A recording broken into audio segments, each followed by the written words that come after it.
On Monday night, an information sharing meeting on the development of Seine fishing saw about 40 people listening in and questioning the plans of MMR.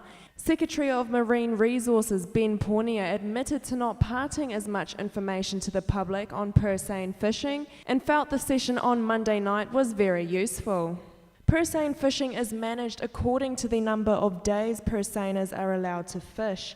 These days include not only the days the net is set out, but also search days, along with the days in which fads are deployed or retrieved. Basically, this is largely based on scientific evidence. Because we haven't had a Seine fishery in our water, it's difficult for us to backtrack how much we've actually ever caught in our waters. And the scientists that we work with tell us we have in the order of 200,000 to 300,000 tons of skipjack tuna.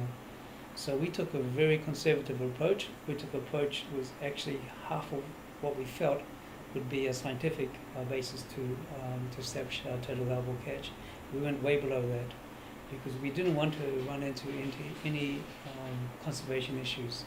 So in that respect, I think we've been very responsible right from the start in how we establish our days.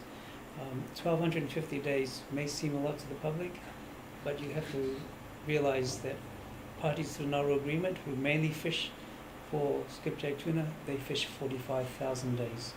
9 countries in the Pacific are fishing 45,000 days. The Cook Islands, with one of the largest EEZs, with a very significant stock, we've only elected to fish 1,250 days. US fishing vessels have been the dominant force behind Seine fishing. So up to now, it's all been the US vessels. They're fishing under the US treaty. The catch rates last year, 2014, was some of the highest we've ever experienced. We're talking about 48 tons per set. Our average is probably in the order of 20 to 30 tons. So we think we've got some conditions at the moment that allow the stocks have actually moved into our waters as a result of El Nino conditions. Maybe next year there won't be as high catch rates. Bycatch such as the big-eyed tuna caught from Seiners was one of the biggest issues raised, as big-eyed tuna were one of the key fish targeted by local fishermen in the Cook Islands. Bycatch is the issue. The main issue when we're dealing with conservation matters. Let me just stress firstly that the Seine fishery is highly industrialized. It's very efficient as opposed to the longline fishery, which is more indiscriminate. The bycatch or big eye from the Seine fishery is 2% of the catch. The bycatch from our longline fishery is about 30% of the catch. So it is a relatively small portion, but it has to be magnified with the size of the fishery. And we're fishing in the entire Pacific 1.8 million tons of skipjack, so therefore the bycatch gets magnified by 2%. And that level of bycatch has to be controlled. But we talk about bycatch as a regional fishery. It belongs to the entire Pacific, and so therefore we take the regional view, and the scientists are telling us all that bycatch that's coming out of the Seine fishery has moved the stock to a level of overfishing. So it is now in critical need of being addressed. A number of rules for Seiners have been enforced by the Tuna Commission to ensure illegal fishing is not occurring. We have a lot of rules and regulations in place actually overshadowing the entire fishery, and these rules are set by the Tuna Commission, and they're legally binding. And every year we must report back to the Tuna Commission. We do a lot of work in terms of collecting information, catch log sheets, observer sheets and so forth to ensure that we are complying with the rules. And we try to explain this to the public, the layers of information and compliance, boarding and inspections that take place.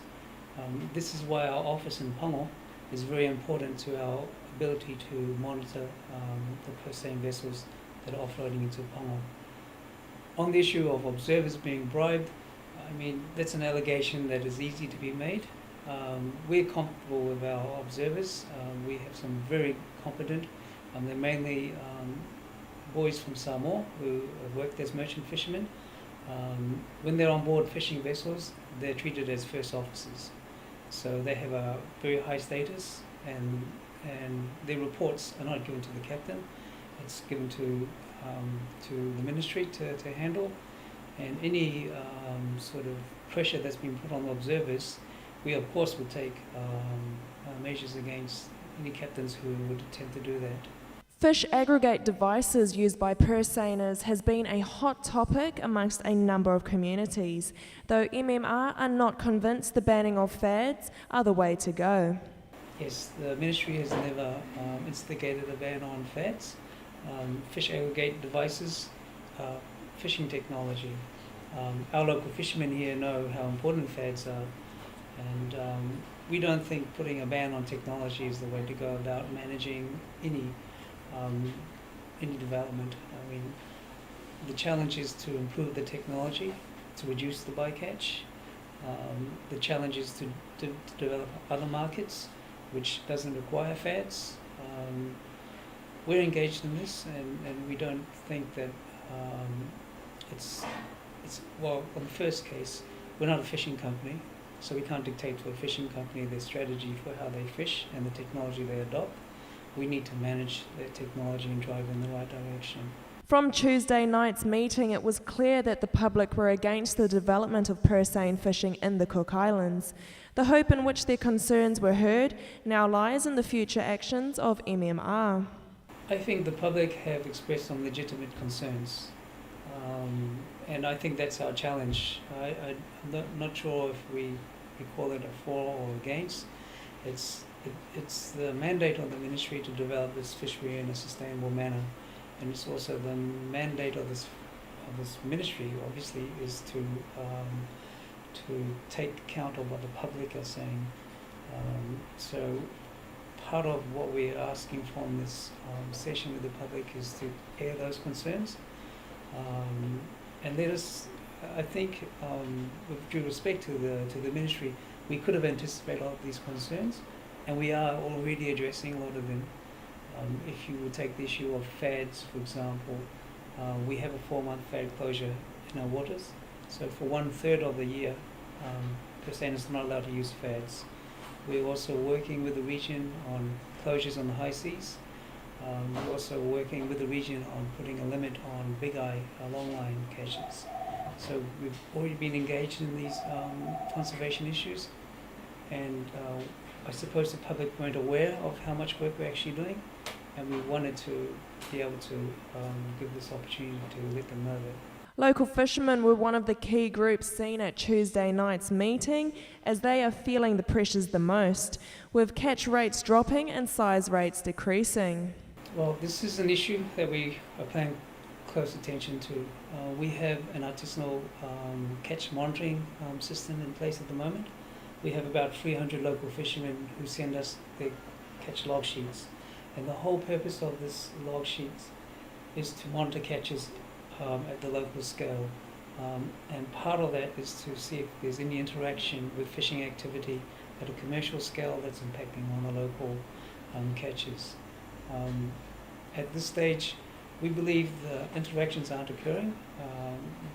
Be mindful that the purse seiners only fish up north, around Wakanga and Pukukopa at the moment, and the purse seiners stay 50 kilometres away from the shore. Most of the fishermen are fishing very close to the reef, and they're long-lining for yellowfin as opposed to skipjack. Iconic local fishermen who have been fishing in our waters for over 45 years have noticed great changes during their time. These local fishermen target tuna, wahoo, mahi-mahi and skipjacks. There's a lot of change now. Probably about 10 years ago, or a bit more than that, or a bit less than that. There is now not a change. There is a big change. The change of that is now less fish. Well, maybe you can ask me why is that. So I think now we all know why is that. It's less fish. Because now it's a lot of now Chinese boat or Japanese boats out there now taking the fish. And probably now, especially now the tuna. Tuna is a migrant fish. Probably now they haven't got any chance now to come close to the land, so we can fish for it. Less fish is the main one. Yeah. Our tuna schools, probably 10 years ago, the tuna schools would be around all year, hanging around the fats. This time they come and go.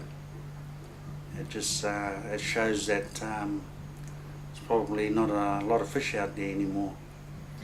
Definitely overfishing. There's a lot of commercial boats out there. It's a regional thing, you know, it's not just in the Cook Island waters, it's all around the Pacific. Weighmaster Rob for the Cook Islands Game Fishing Club has also recognised these changes in fish size and numbers. The size of the fish has decreased substantially in the last 3 years, and B, the number of fish caught is hugely substantial. It's quite amazing, really. Sometimes we've had fishers out there fishing, like 14 boats, and only say 7 or 8 boats have caught fish. It's just remarkable, really, how little fish there are out there. I'm pretty sure that there is already illegal fishing going on very close to the islands. Pauanua probably, but also for Rarotonga.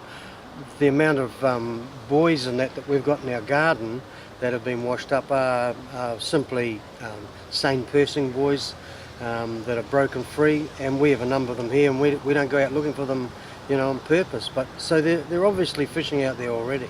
Small steps have been made to protect our waters with the likes of the Aronga Mana, who have now proposed 50 nautical miles around each island to have no large-scale fishing operations and mining. On top of this, it is also proposed that from 50 to 100 nautical miles, no activity can take place. A legislation is now needed for the proposal to go any further. Alana Smith for Citv News.